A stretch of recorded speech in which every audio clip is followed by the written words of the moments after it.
احترام دوستوں اور بزرگوں، دعا کا مضمون بیان ہو رہا ہے۔ کافی ساری باتیں جو ضروری تھیں وہ الحمدللہ بیان ہو چکی ہیں۔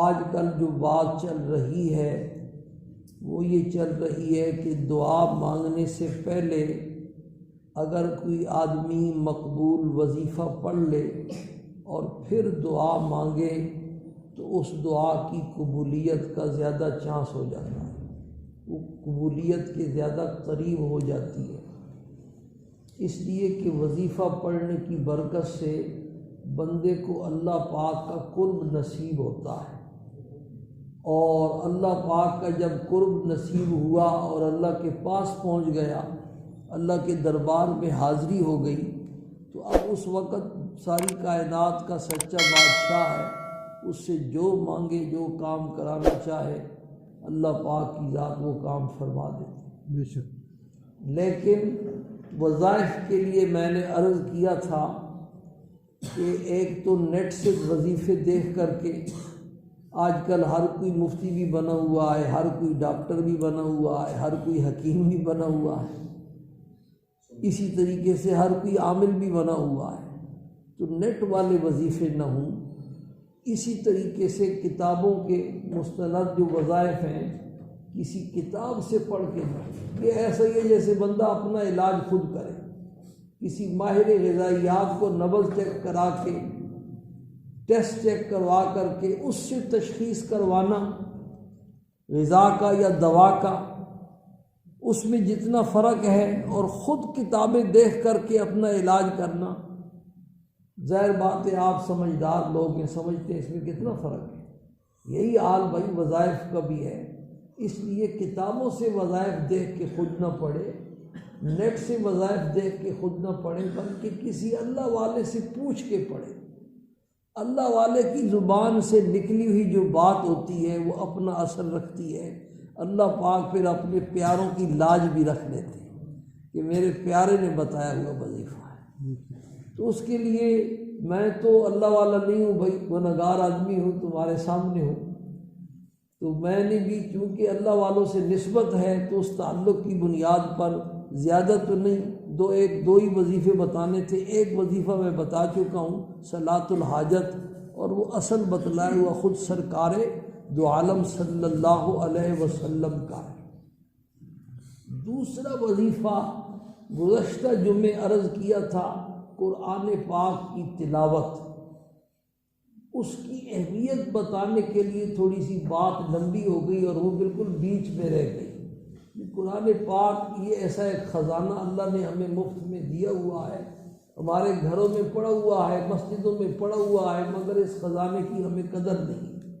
ہماری مثال اس آدمی کی ہے جو بھوک سے بیتاب ہے اور سامنے مرغ پلاؤ بریانی پڑا ہوا ہے، لیکن کھاتا نہیں ہے، کھا سکتا نہیں ہے، کوئی کھانے دیتا نہیں ہے۔ اصل توفیق کی بات ہے۔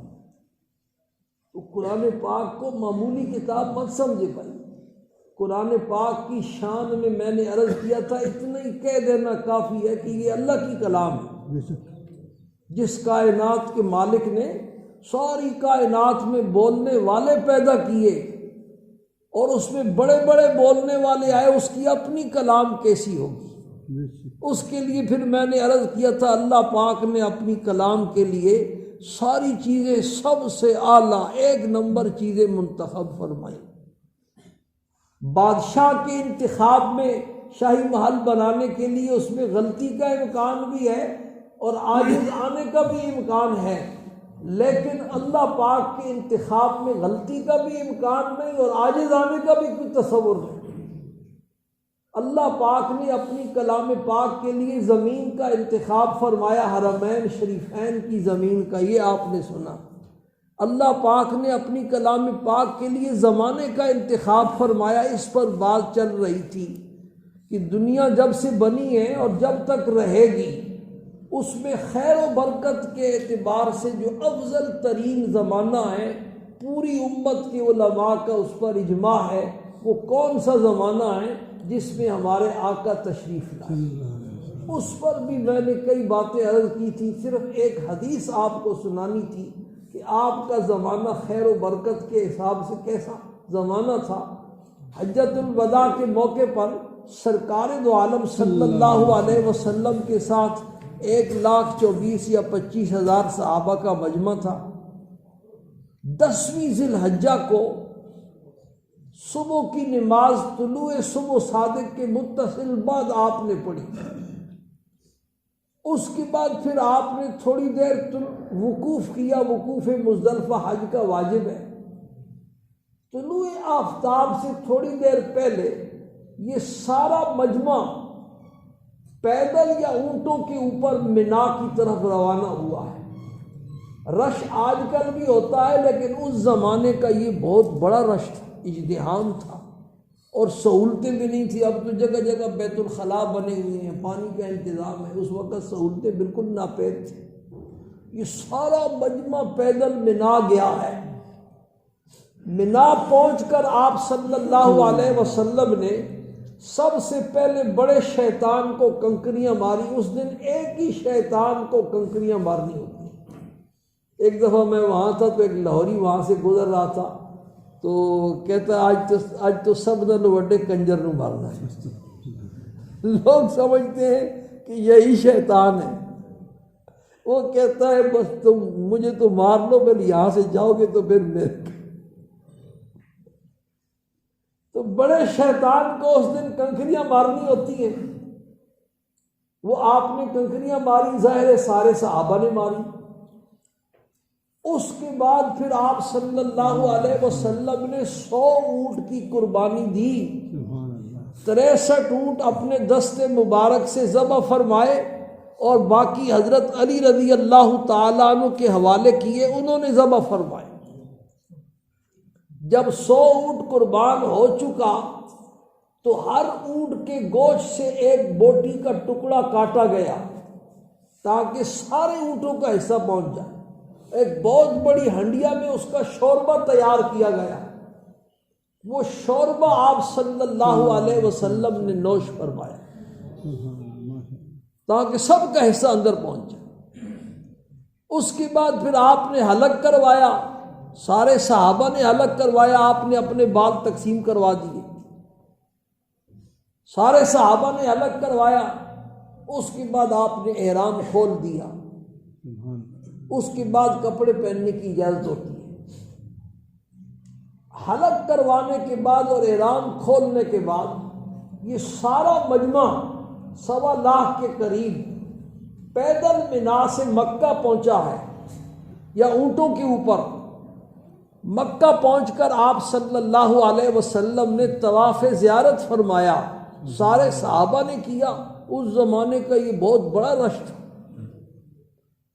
پھر آپ نے صفا اور مروہ کے درمیان سعی فرمائی، سارے صحابہ نے سعی فرمائی، اور سعی سے فارغ ہونے کے بعد یہ سارا مجمع مکہ مکرمہ سے دوبارہ مینا میں واپس آیا اور ظہر کی نماز جماعت کے ساتھ آپ نے صحابہ کو مینا میں پڑھائی۔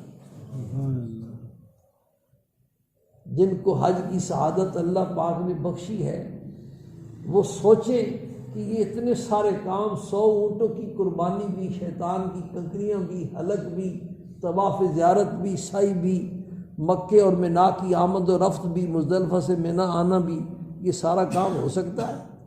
یہ سارا کیا تھا بھائی؟ یہ آپ کے زمانے کی خیر و برکت تھی۔ تو اللہ پاک نے قرآن پاک کے لیے زمانہ وہ منتخب فرمایا جو زمانے کا سب سے بہترین ٹکڑا تھا خیر و برکت کے اعتبار سے۔ تیسری چیز جس کی ضرورت تھی، قرآن پاک کس زبان میں نازل کیا جائے۔ تورات اور انجیل سریانی اور عبرانی زبان میں اللہ نے نازل فرمائی۔ اللہ نے کلام پاک کے لیے، قرآن پاک کے لیے ایسی زبان کا انتخاب فرمایا جو ساری زبانوں کی سردار ہے۔ دنیا میں جتنی زبانیں بولی جا رہی ہیں یہ ساری اللہ نے پیدا کی۔ وَاخْتِلَافُ أَلْسِنَتِكُمْ وَأَلْوَانِكُمْ إِنَّ فِي ذَلِكَ لَآيَاتٍ لِلْعَالِمِينَ۔ تم ایک ماں باپ کی اولاد ہو، اور تمہارے رنگ مختلف ہیں، تمہاری زبانیں مختلف ہیں، یہ اللہ کی قدرت کی نشانی۔ لیکن ساری زبانوں کی جو سردار ہے وہ عربی زبان ہے۔ عربی کو اللہ نے کیا کمال بخشا ہے یہ علماء جانتے ہیں، آپ کے سامنے وہ بات بیان بھی نہیں کی جا سکتی۔ فصاحت اور بلاغت کے اعتبار سے، وسعت کے اعتبار سے، دقت کے اعتبار سے جو کمال اللہ پاک نے عربی کو بخشا ہے وہ قرآن و حدیث کے ماہر سمجھتے ہیں۔ لیکن ایک بات آپ بھی سمجھ جائیں گے کہ آپ صلی اللہ علیہ وسلم نے ارشاد فرمایا احب العرب لثلاث، اہل عرب سے 3 چیزوں کی وجہ سے محبت کیا کرو۔ ایک تو اس وجہ سے کہ میں تمہاری طرف آنے والا پیغمبر یہ عربی ہوں، میرا لحاظ کیا، اور دوسرا ارشاد فرمایا والقرآن عربی، تمہاری آسمانی کتاب عربی ہے، قرآن پاک کا لحاظ کیا کرو، اور تیسرا ارشاد فرمایا وَلِسَانُ أَهْلِ الْجَنَّةِ عَرَبِيٌّ، بھائی جنتیوں کی زبان بھی عربی ہوگی۔ علماء نے لکھا ہے اس حدیث سے ثابت ہوا کہ یہ دنیا کی ساری زبانیں مٹ جائیں گی، اس دنیا نے اور دنیا کی ہر چیز نے ختم ہو جانا ہے، ساری زبانیں مٹ جائیں گی، لیکن عربی زبان کو اللہ پاک دوام اور بقا بخشیں گے، یہ کبھی ختم ہونے والی زبان نہیں، جنت میں بولی جائے گی، جنت نے اور جنت کی ہر چیز نے ہمیشہ باقی رہنا۔ تو اللہ پاک نے قرآن پاک کے لیے بھائی عربی زبان کا انتخاب فرمایا۔ چوتھی چیز یہ تھی کہ کس امت کو یہ قرآن دیا جائے۔ ساری امتیں آدم علیہ السلام سے لے کر سرکار دو عالم صلی اللہ علیہ وسلم تک، عیسیٰ علیہ السلام تک، یہ ساری امتیں، تو اللہ پاک نے اس کے لیے خیر الامم کا انتخاب فرمایا۔ کنتم خیر امت اخرجت للناس، یہ امت محمدیہ اللہ کی لاڈلی امت ہے، تم ساری امتوں میں سب سے افضل ہو بھائی۔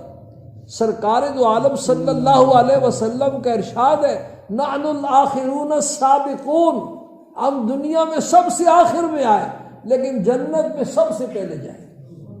کچھ لوگ جمعہ پڑھنے کے لیے آتے ہیں نا تو وہ اس حدیث پر عمل کرتے ہیں، نحن الآخرون السابقون، ہم مسجد میں سب سے آخر میں آنے والے اور نکلنے میں سب سے پہلے۔ سلام پھرا اور نہ سنتیں اور نہ دعا۔ تو بھائی یہ جنت کے بارے میں ہے، تم نے غلط سمجھا ہوا کہ یہ مسجد کے بارے میں۔ نحن الآخرون السابقون، ہم دنیا میں سب سے آخر میں آئے اور جنت میں سب سے پہلے جائیں گے، جب تک آپ صلی اللہ علیہ وسلم کی امت نہیں جائے گی جنت میں، کسی پیغمبر کی امت جنت میں نہیں جائے گی۔ اور سب سے زیادہ